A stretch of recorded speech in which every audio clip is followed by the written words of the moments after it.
Namaste, friends. Welcome.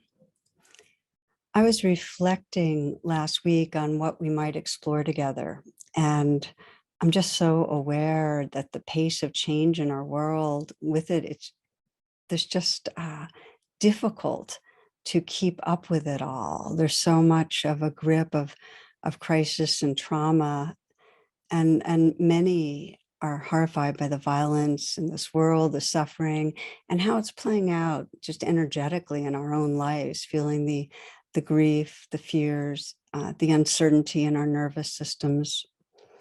So, as I mentioned, I was reflecting on, what can really help us ground ourselves, keep our hearts open, be awake during these times. And what came to mind was a poem from the poet Hafiz. He writes this. He says, "The subject tonight is love, and for tomorrow night as well. As a matter of fact, I know no better topic for us all to discuss until we all die." So I took the cue from Hafiz, and what I'd like to do is invite you to join me in a 4-part series of talks and reflections on different facets of love. In Buddhism, this series is called the Brahma Viharas, or the divine abodes. And there are loving kindness is the first, then compassion, then sympathetic joy, and then equanimity, which is the quality of mind and presence that actually makes all the flavors of mature love possible. So these talks were recorded a couple of years ago. And those who are listening regularly, I hope you find the teachings familiar, really. And I think you'll also find that there's something really timeless and deeply nourishing about immersing over and over what happens when we bring our full attention to loving more fully. So may this serve your hearts well.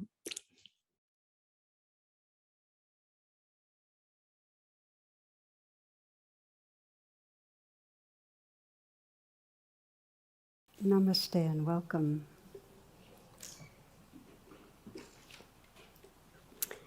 One of my regular reflections when I do my daily meditation is, if I was at the end of my life, or if I just had a very small amount of time left, what would really matter? What would matter about today, or what would matter about these next few moments?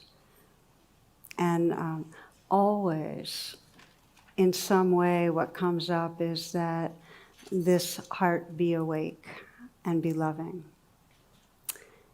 There's a bumper sticker that I've always liked that says, "Life is fragile, love is the glue." And in that spirit, what I'd like to do the next 4 or 5 classes, and I say that because I always miscalculate how much I can get done in any talk, but what we'll explore is what are sometimes described as the 4 universal expressions of love, and they're known in the Buddhist tradition as the Brahma Viharas, which means the divine abodes. And in a way, you can sense them as these are the expressions of our evolutionary potential of the heart.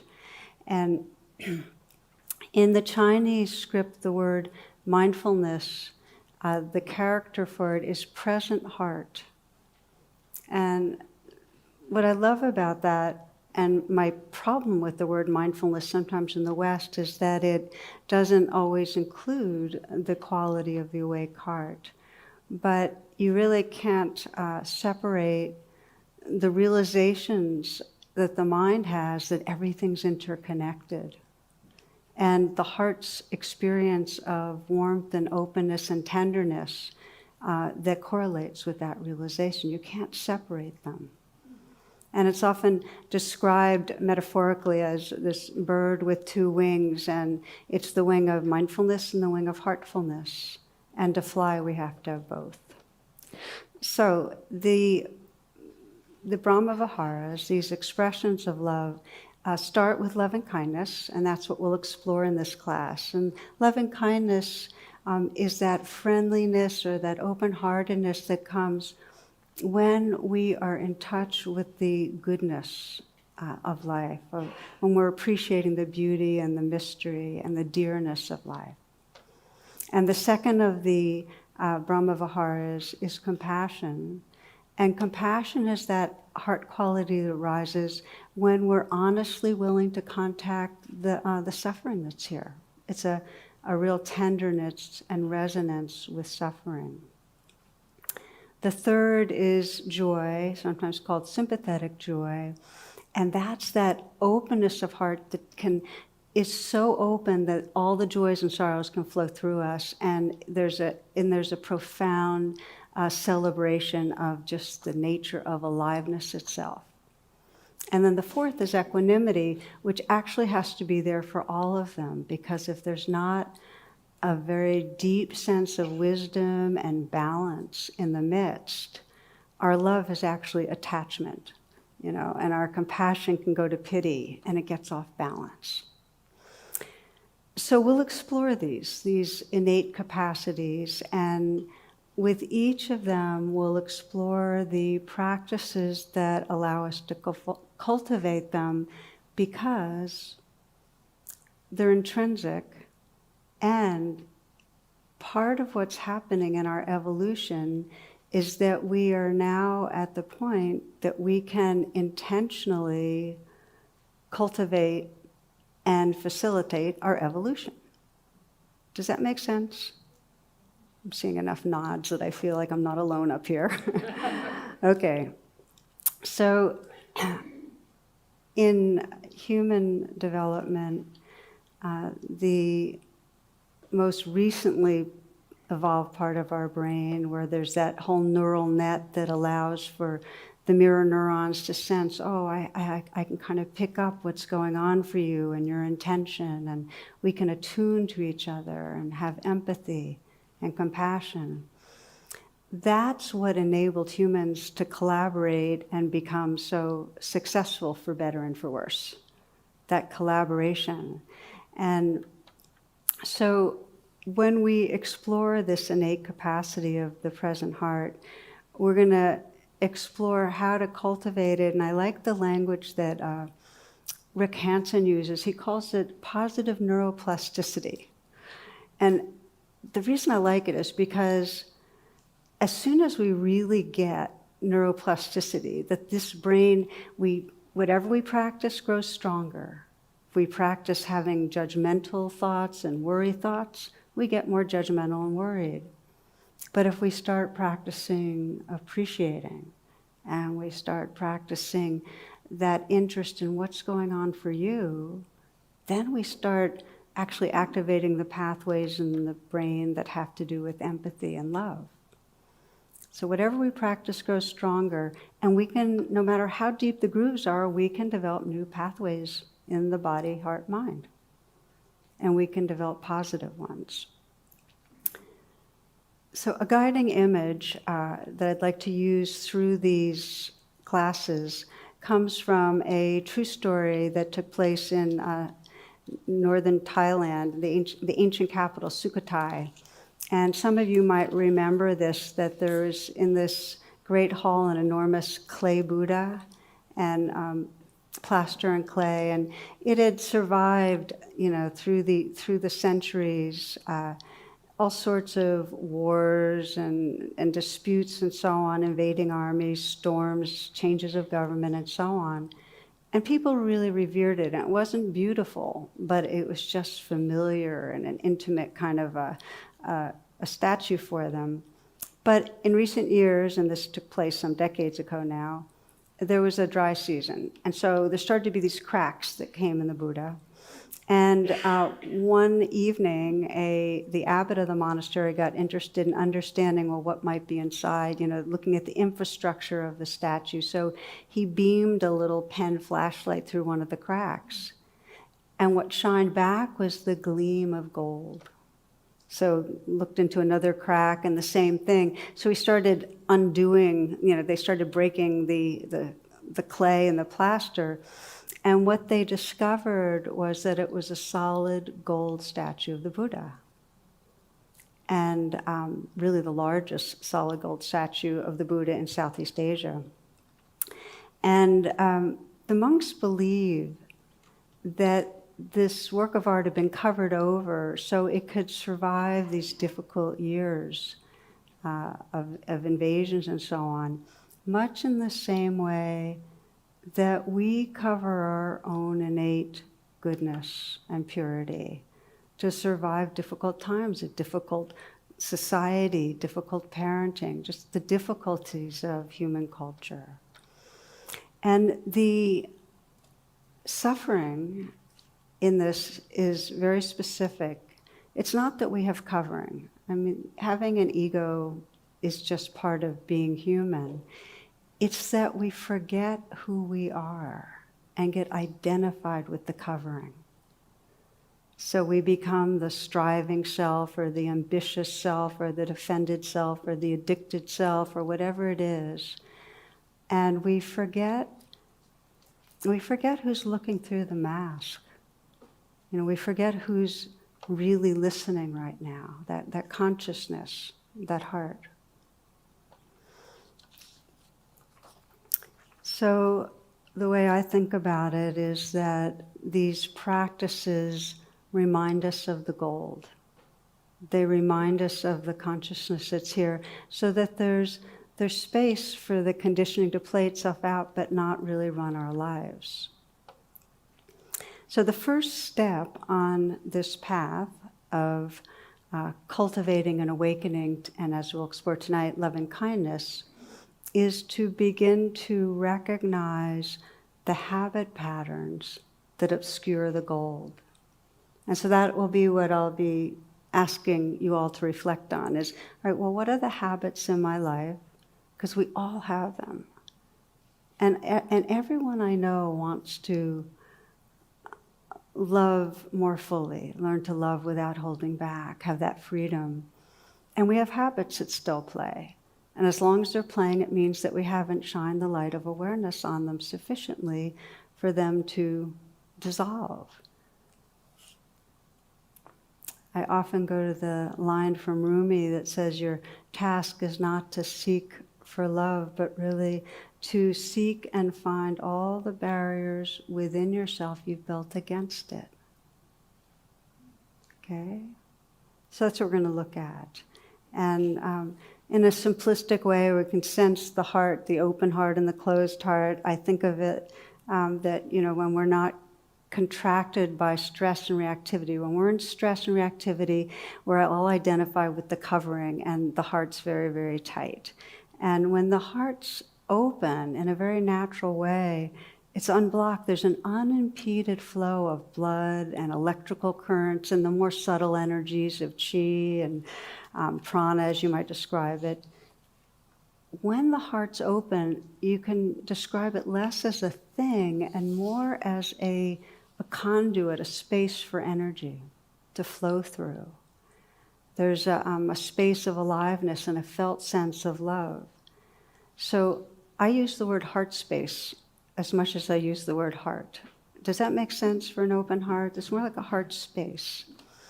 But then when we're stressed, it becomes a very solidified sense of heart. And in those stressful moments, and this gets to the habits we're looking for that obscure, we are trying to control things. And that's the basic thing that goes on. When a creature is stressed, it's scrambling around how to protect against what might invade it or to grasp after what will enhance it. But we're trying to control our environment, and you know, our blood flows to the arms and the legs and we're ready to run, and there's this biochemistry that basically says do something. So we get into this doing self. That's part of the covering, this identity with a doing self. Bottom line is, when we're in that doing self, we forget the gold. We have left that heart space and we're contracted. So the first inquiry is, you know, in our lives and with the people that we care about, because that's a useful way to begin to examine it with our close relationships, friends, family, partner. What are the control strategies that get in the way? And when does our heart close? When are we on automatic but not really with that porousness. So we're missing out really on living from the gold. So I'll review a few of the basic domains of controlling and just listen with the ears out for, what resonates for you. And then we'll just do a brief reflection to sense, scanning in our own life, what are the barriers? So one of the ways I think it's most useful to look at it is that whenever our needs are unmet, we contract and try to control. And the big three areas of needs: safety, that's the concern of the reptilian brain, really. Safety, gratification, okay, and that's the mammalian brain. We're really looking at the evolution of the brain. And then the primate brain is really attachment, getting attached to other creatures. So, what happens when we feel unsafe? And that's the first way we get identified with our covering. We try to protect ourselves from harm, from being rejected or hurt or shamed or taken advantage of. And then we cover over vulnerability. And the signs of it, we're just not being real with others. It's like we're pretending in some way that we're fine. We're speeding around, we're staying busy, keeping people at a distance. I remember hearing Postmaster General Edwin Day. He described that whenever he was talking to somebody who was really long-winded, he would hang up the phone while he was talking. Because who would hang up on themselves, That was his way of extricating. So we have these control strategies, and we all have them. I thought that was a great strategy. But now I can't ever do it because I've announced it formally. So we have our ways of distancing from others. And then, of course, we have our ways of judging ourselves. That's a major control strategy when we feel threatened, where we judge ourselves and blame ourselves to try to get ourselves to change. Jules Pfeiffer put it this way. He said, "I grew up to have my father's looks, my father's speech patterns, my father's posture, my father's opinions, my mother's contempt for my father." So we blame ourselves. And again, we're talking about ways that we create barriers. In a moment that you're judging yourself aversively, you are creating a barrier. You are disconnecting from the gold. And then, of course, we blame others, and that's another major habit pattern that creates distance. Sometimes we do it just mentally, and other times it's a very acting out kind of blaming. Rita Rudner says, "My grandmother buried 3 husbands. 2 were only napping." So we have our ways of trying to control. So that's the first area, is unsafe and getting reactive, making distances, judging, blaming ourselves. The second area is when we get dissatisfied, when we're not feeling our needs are met. And then there's this perpetual chasing after pleasures in a way that preoccupies us, that really preoccupies our attention. And you can look at just today and sense, well, how much were you in some way seeking after, you're wanting the next moment to contain what this moment does not. In some way leaning forward, in some way with more of a narrow focus to get something. It's like they say in India that when a pickpocket sees a saint, they see the saint's pocket, narrowed vision.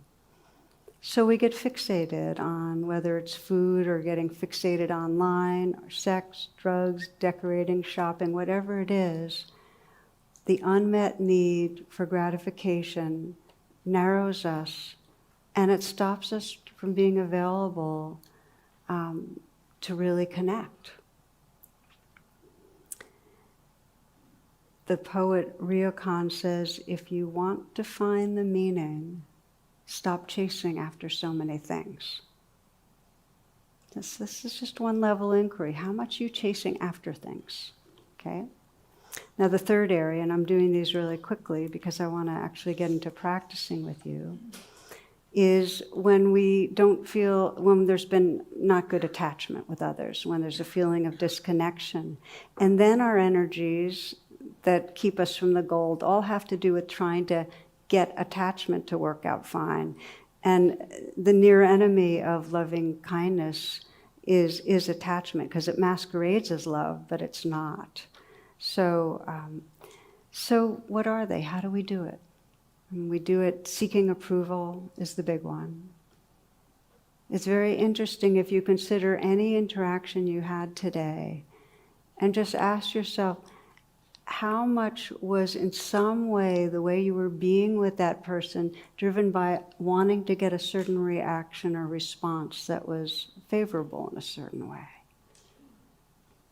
How much is spontaneous? How much are we shaped by in some way wanting to get something a certain way? So there's some agenda. Performing, flattering, presenting, meeting expectations. There's a saying that dying begins at birth and it accelerates at dinner parties, which I really like. Anyway, so we go around anxiously trying to have good relationships and attaching again, scan the closest relationships, because those are where there's a lot at stake. And often what's going on is we want those closest to us to cooperate so we can feel good about ourselves and have, things under control. And so what happens? There can be demands, expectations, guilt tripping. So we start scanning in that way. One story describes, this is a kind of mother-son story, we'll call the man's John. He invites his mother for dinner, and during the meal she can't help but notice that his roommate is very beautiful. So she's been suspicious of a relationship. So this got her more curious, and she watches them through the evening, and she's wondering, and John reads her thoughts and says, I want you to know what you're thinking. I know what you're thinking, but we're just roommates. So, okay. Week later, Carrie says, ever since your mom came for dinner, I haven't been able to find that beautiful silver soup ladle. You don't think she did something with it? I doubt it, but I'll email her. So he emails his mother, and he says, Dear mother, I'm not saying you did or did not do anything with that soup ladle, but it's odd that it disappeared after dinner. Do you know anything about this? Okay. Later, he receives an email back. Dear son, I'm not saying that you do sleep with Carrie, and I'm not saying that you don't, but the fact remains that if she was sleeping in her own bed, she would have found the soup ladle by now. Love from your mother. So we're talking about control strategies. And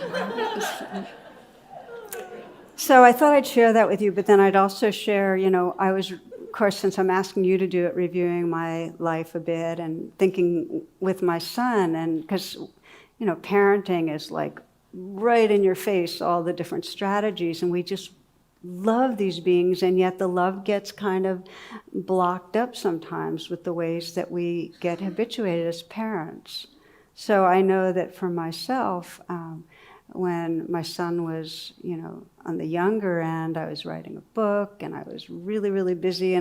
So my whole thing was, on some level, I was trying to accomplish, and I had some drivenness around it.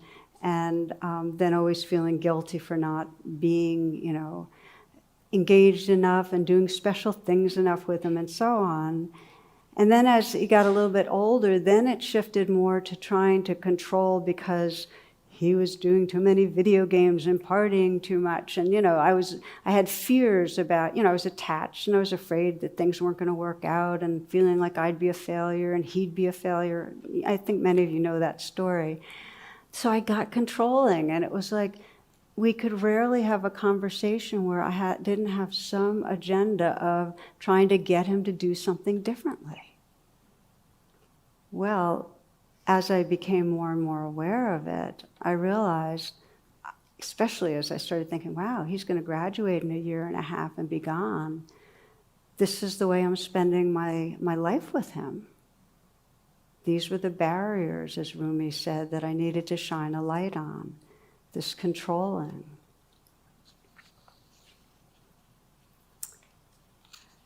some friends of mine are spending time right now with Ram Dass, a teacher from one of the great teachers from this generation. And Ram Dass described this. He said, one of the greatest things that happened in my relationship with my father was when he was approaching death.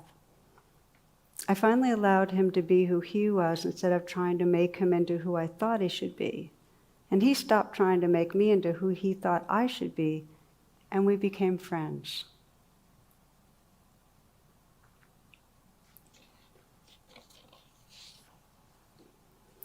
So we can spend decades in trance using whatever the control strategies are and blocking the gold.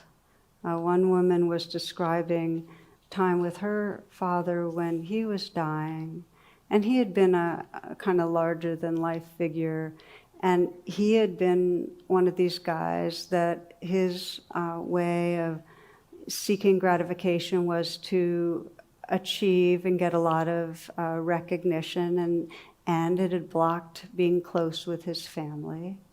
And so they'd had not only a distant relationship, he had to do a lot of therapy around it, but then here he was at the end of his life, no longer in the limelight, and as happens, they spent a lot of time together, and things started shifting, and it was very gratifying. So at one point, she asked him to recount what of his accomplishments he felt most proud of.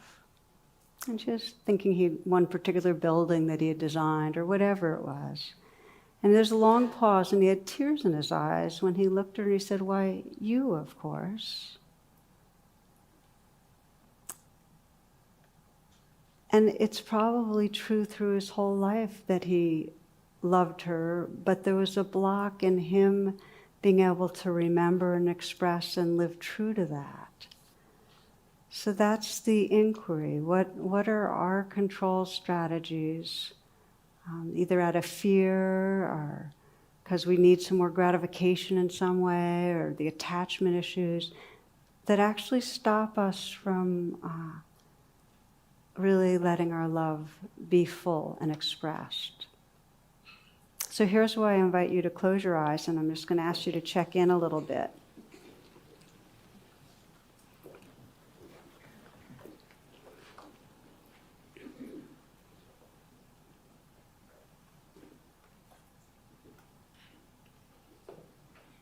You might begin by just feeling your own sincerity, that kind of interest and care, just to see, well, what does block my full capacity for loving?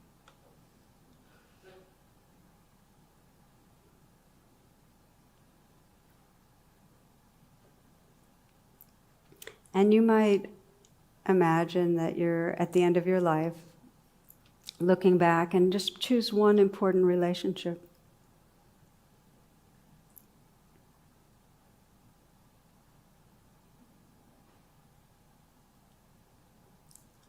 One relationship where you'd like to keep waking up your heart.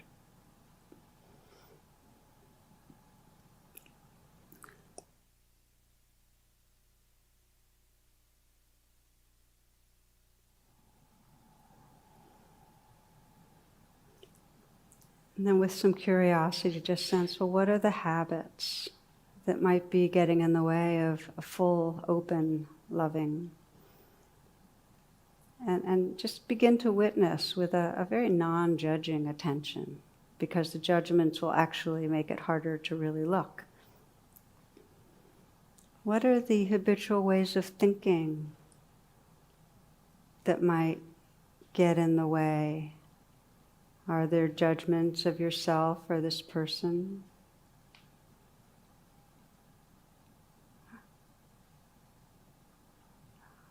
Or do you get distracted because you're being pulled to something else, some drivenness around accomplishing more? Are you held back because you're afraid in some way that person will reject or judge you?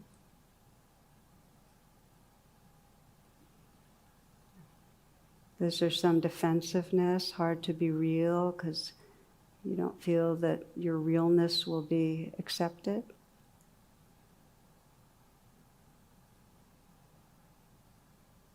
Do you in some way try to prove yourself or present yourself?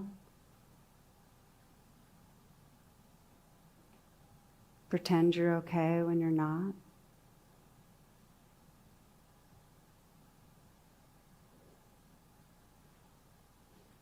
Do you try to control the person in some way, or do you have an agenda that in some way they be different than they are?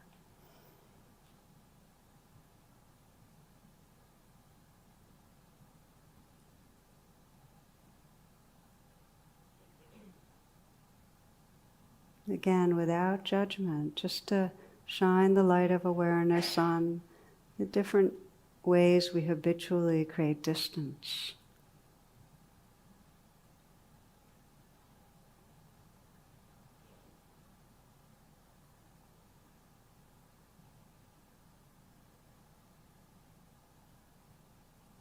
And from that witnessing, feeling your heart, and sensing your aspiration to, in the days and weeks to come, deepen your attention so you can free your heart,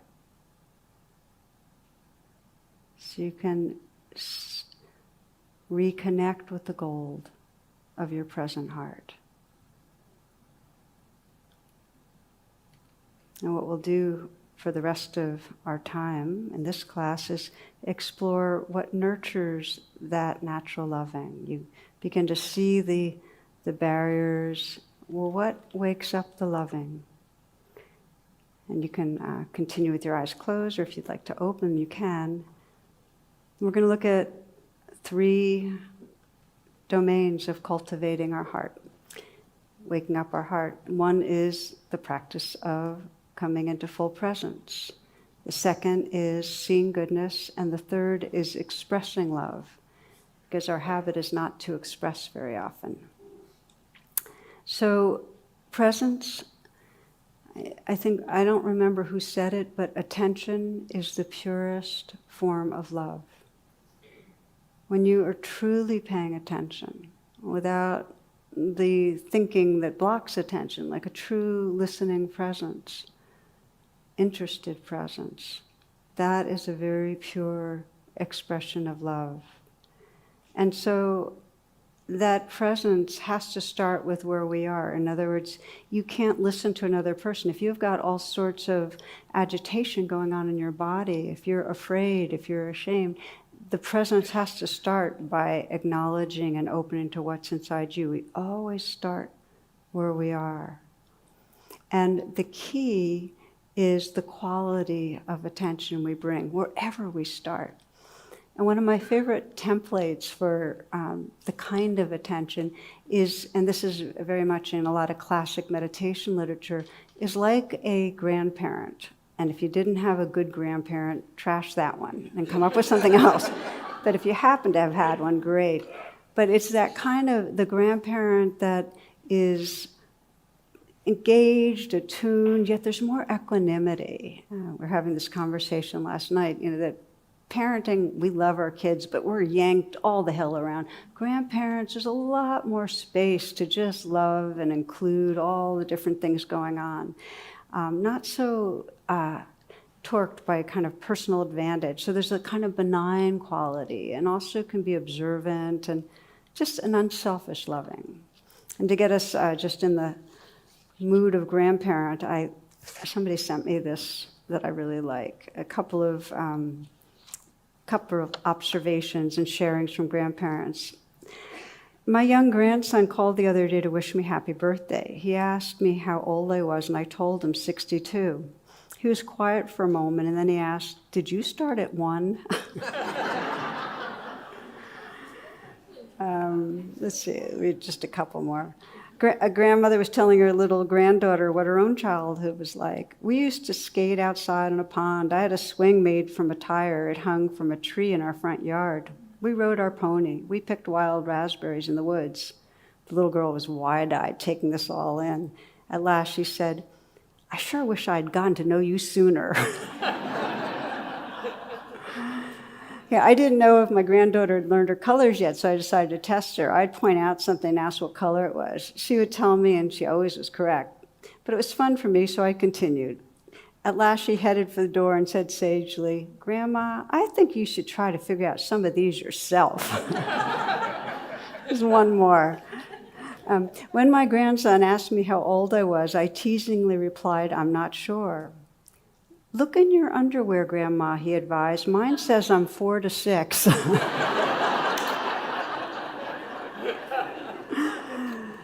So paying attention with that kind of grandmotherly attention. So remember, what we practice gets stronger. So every time you're engaged in some way and you say, okay, come back, be fully here, and you notice something's going on inside you, and you bring some kindness and presence here, and then you just really offer your attention. And then notice when you're getting distracted and offer again. That muscle gets stronger, and it is a gift. So presence is the first, and the second, seeing goodness. And I love the whole training in seeing goodness because it makes so much sense to me.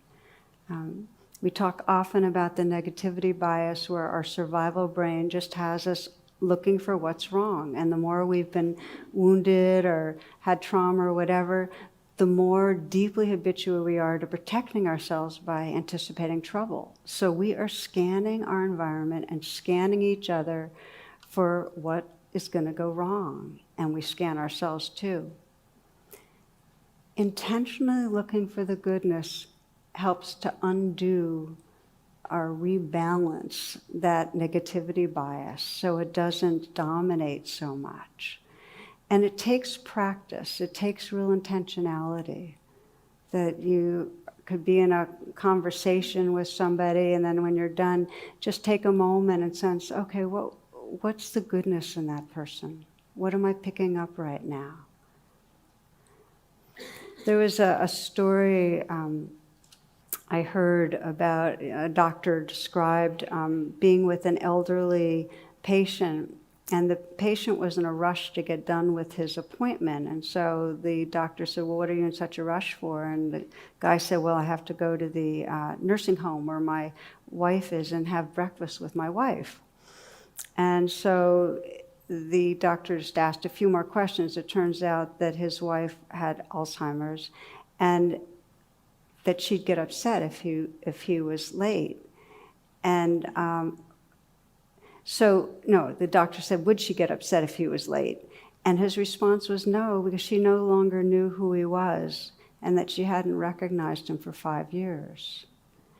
And so this brought a lot of curiosity, like, oh, but you still go there every morning even though you don't know who she is, even though she doesn't know who you are. And he smiled and he patted this doctor's hands. He said, she doesn't know me, but I still know who she is.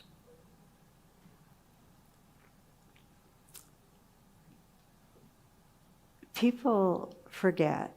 Some people completely lose track of who they are, but we all forget our goodness, every one of us, or everyone I've met. We all get caught in the thinking we're the covering in some way, to a degree. And so if you have the habit of being with somebody and seeing the glow in their eyes or appreciating their humor or their aliveness in some way, their kindness, that helps to draw the goodness out. That reminds them. And it's really the greatest gift we can offer, just seeing the goodness. She no longer knew who he was, but he knew who she was.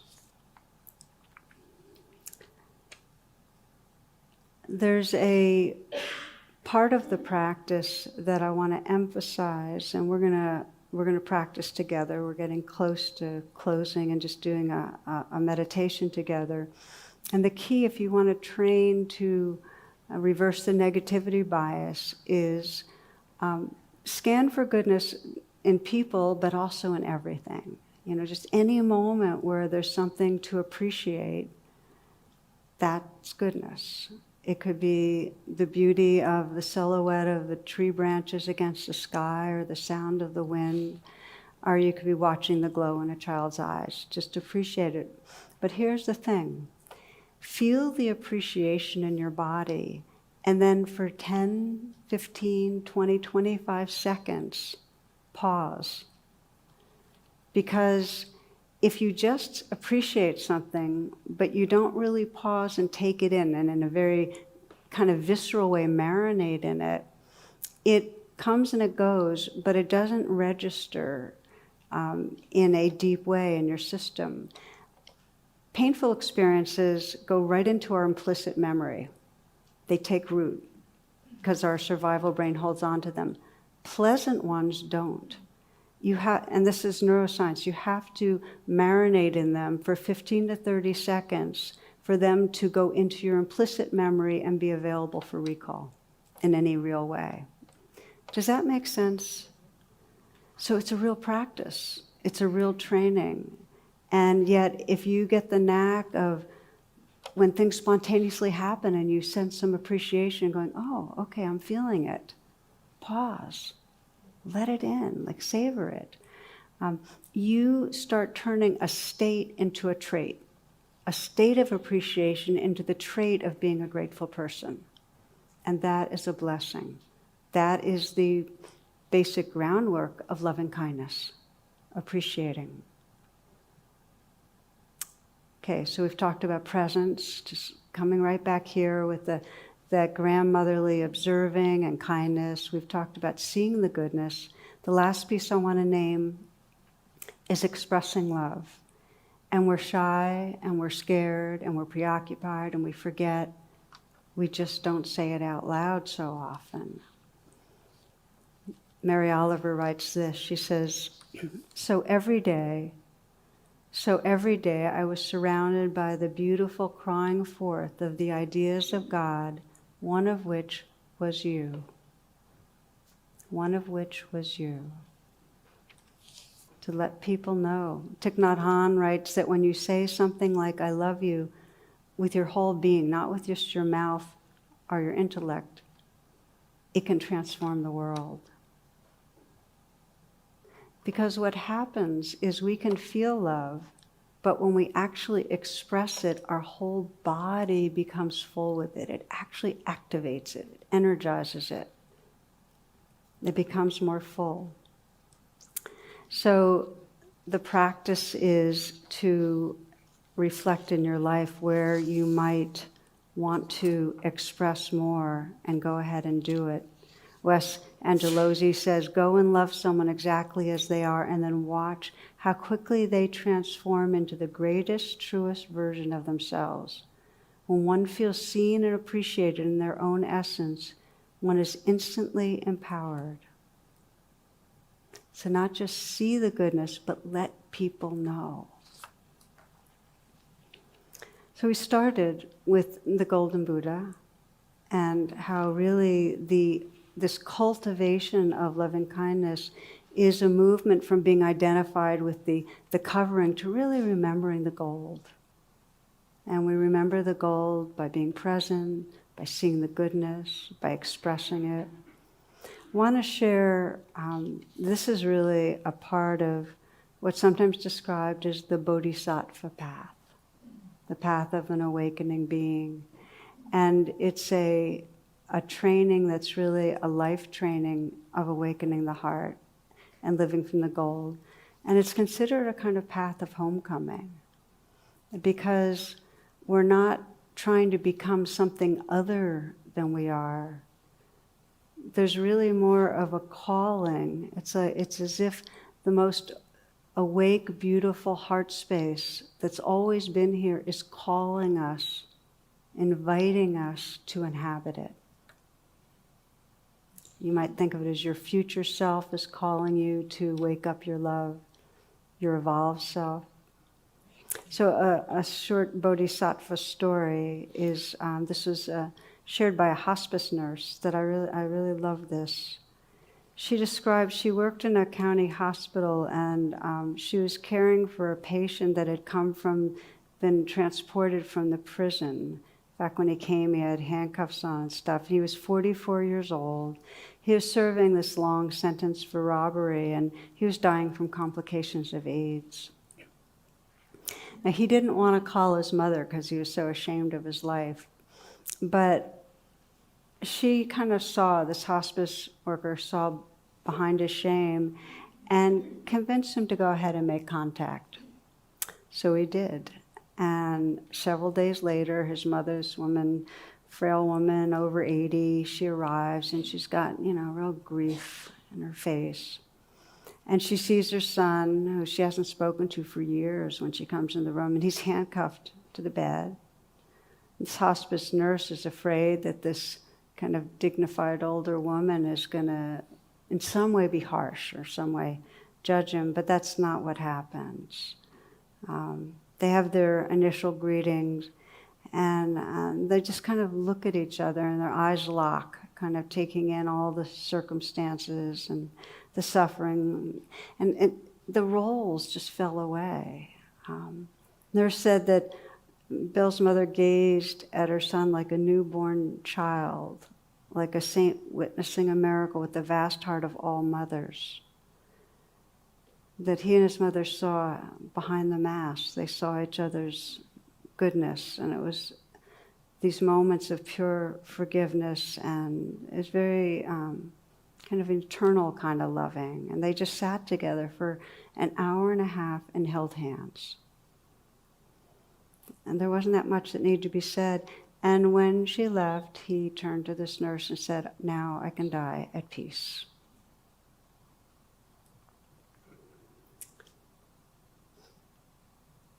We need to be seen, and we need to bow to that goodness and gold within ourselves and each other.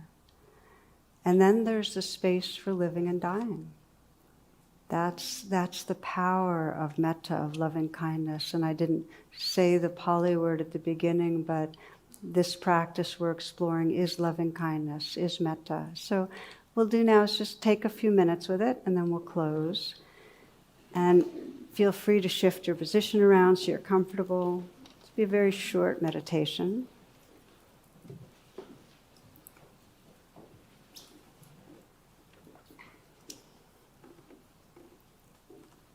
You can find on my website a lot of versions of the loving kindness practice. The basic sequence is that you start where it's easiest to feel love, and then you widen the circles. Because when our heart's really open and free, it's that heart space that's very inclusive.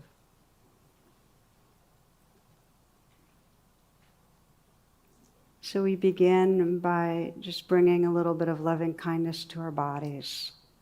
And you might let your mind scan through your body and just sense if there's anywhere that wants to let go a little, wants to soften.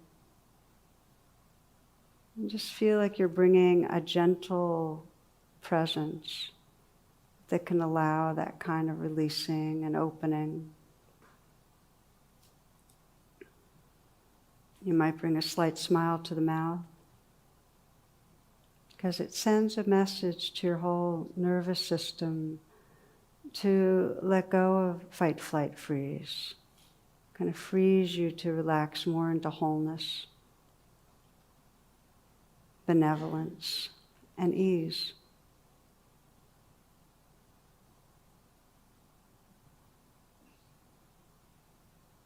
You might take a few long, deep breaths,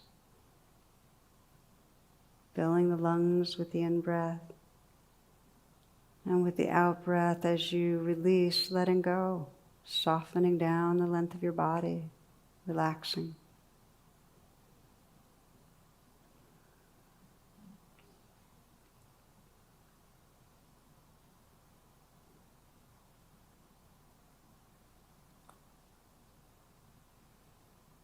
Beginning the loving kindness practice by bringing to mind someone who's very easy to love, where there's an uncomplicated love.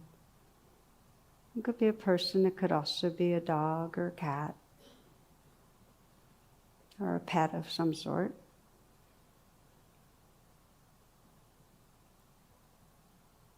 And whoever you choose, see if you can visualize and sense that person or that being very close in, like so you can see their eyes.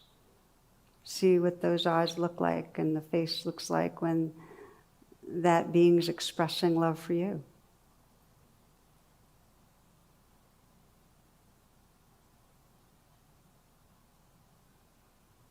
And sense what you appreciate.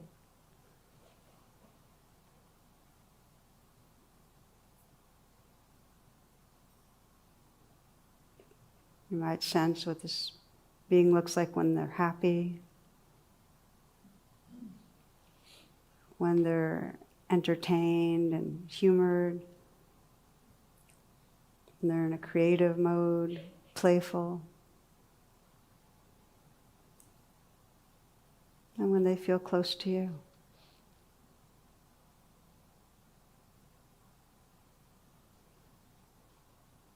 And as you feel the appreciation, just feel it in your body, viscerally, the heart, the warmth. And you might mentally whisper the being's name and say thank you.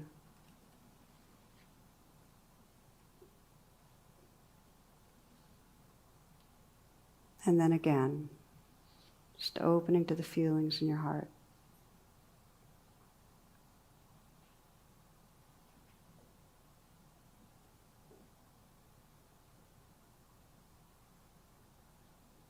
And bringing the attention inward to sense what you appreciate about your own being.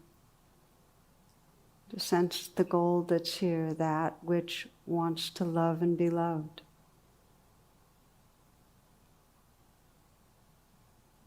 That in you that really wants to know truth. To wake up, to really be all you can be. And that cares about others. And wants to hold hands and be part of waking up with others. And your humor and your curiosity and whatever else you appreciate.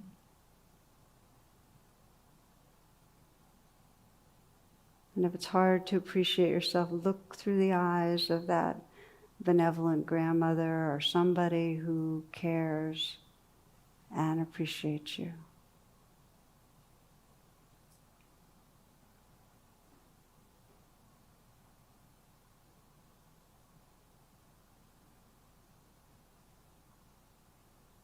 And just sense whatever wish you have for yourself right in this moment that most resonates.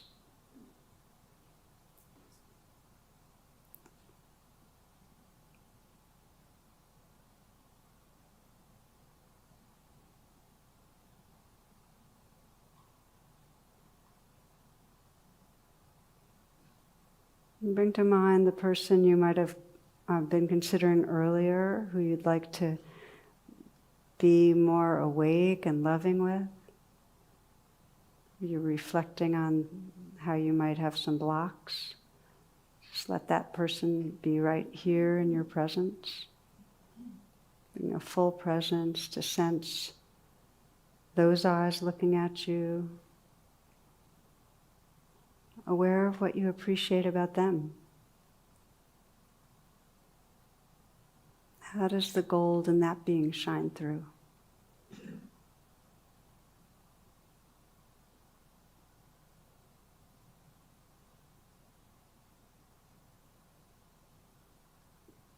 Sense what it's like when this person is expressing their love, their brightness, their aliveness.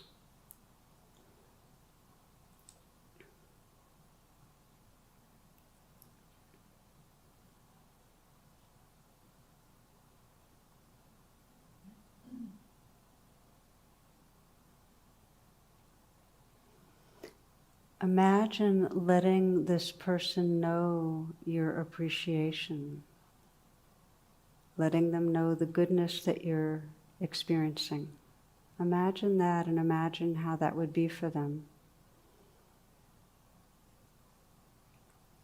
I love you, and here's what I love.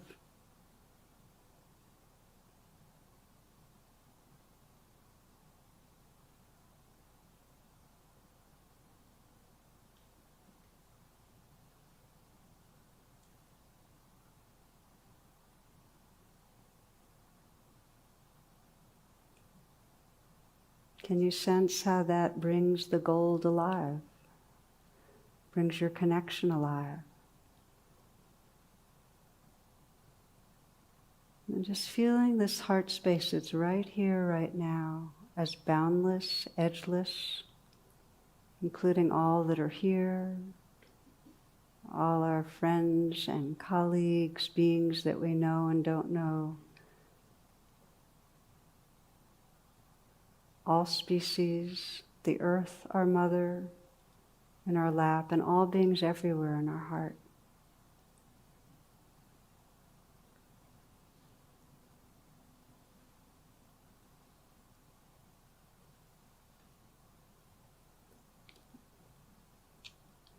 Thomas Merton says, then it was as if I suddenly saw the secret beauty of their hearts, the depth of their hearts where neither sin nor knowledge could reach. The core of reality, the person that each one is in the eyes of the divine. If only they could see themselves as they really are. If only we could see each other that way all the time, there would be no more need for war, for hatred, for greed, for cruelty. I suppose the big problem would be that we would fall down and worship each other.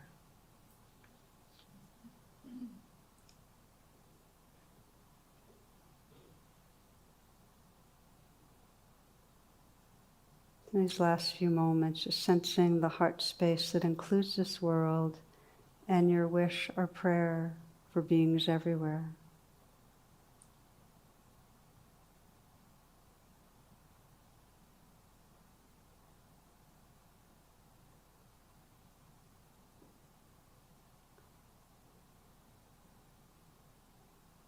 May all beings everywhere realize this heart space as their home, the very source of life.